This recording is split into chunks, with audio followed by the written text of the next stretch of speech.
श्री दत्तात्रय प्रभूंचा अनुग्रह म्हणजे नेमकं काय? आज 15 डिसेंबर 2024 रोजी ऋषिकेश खंडेजड या मुलाला आमचा अनुग्रह प्राप्त झाला, म्हणजे उपदेश दिला गेला आहे. उपदेश म्हणजे काय?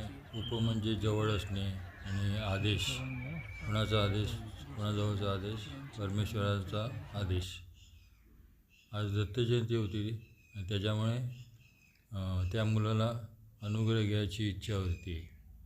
त्याच्यामुळे त्याला उपदेश याचा अर्थ समजावून सांगितला आणि त्याला भक्तिमार्गाला लावून, धर्माला लावून त्याला ईश्वराची 5 नामे देण्यात आली.